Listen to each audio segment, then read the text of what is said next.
கொழும்பு மாநகரில் தேங்கி காணப்படும் குப்பைகளை அப்புறப்படுத்துவதற்கு நடவடிக்கை எடுப்பதாக கொழும்பு மாநகர சபை தெரிவித்துள்ளது.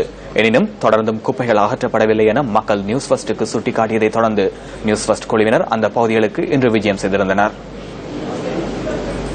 கொழும்பின் பல பகுதிகளுக்கும் நாம் சென்றபோது இவ்வாறான நிலையை அங்கு காணப்பட்டது. கம்பனி தெரு, புறக்கோட்டை, கேசல்வத்தை மற்றும் பொருளை ஆகிய பகுதிகளில் குப்பைகள் தேங்கி கிடக்கின்ற போதிலும் அவை உரிய முறையில் அகற்றப்படவில்லை.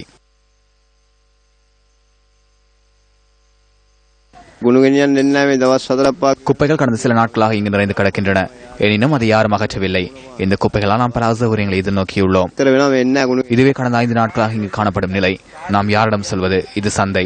நாம் எவ்வாறு இந்த இடத்தை சுத்தமாக வைத்திருப்பது? இங்கு மலசலக்கூட வசதிகளும் இல்லை. அவர்கள் சிறிய லொரியை அனுப்புகின்றனர். ஒரு பகுதியை அனுப்பும் போதில் ஒரு முற்றாக நிறைந்து விடுகின்றது. குப்பைகளை அகற்ற பயன்படுத்தும் வாகனங்கள் பழுதடைந்துள்ளதால் குப்பைகள் தேங்கியுள்ளதாக கொழும்பு மாவட்டத்தின் பிரதி மேயர் டைட்டஸ் பெரேரா தெரிவிக்கின்றார்.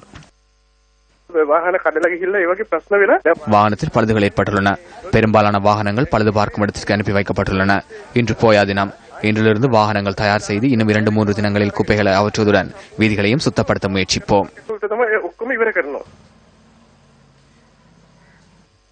எவ்வாறாயினும் குப்பை கூளங்கள் நிறைந்துள்ளதால் சுகாதார பாதிப்புகள் அதிகரிக்கும் வாய்ப்புகள் அதிகரித்து காணப்படுகின்றன. குப்பை அகற்றும் பணி ஒப்பந்த அடிப்படையில் நிறுவனங்களுக்கு வழங்கப்பட்டுள்ளதுடன் நிறுவனங்கள் அடிக்கடி மாற்றப்படுவதும் இந்த நிலைக்கு மற்றும் ஒரு காரணமாக அமைந்துள்ளது.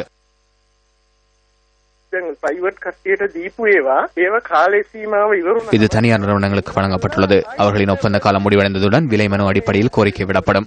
அவை நிதி பிரிவினரால் அங்கீகரிக்கப்படும். தற்போது விலை மனு கோரப்பட்டுள்ளது. அடுத்த வாரத்தில் இந்த நிலை சுமூகமடையும்.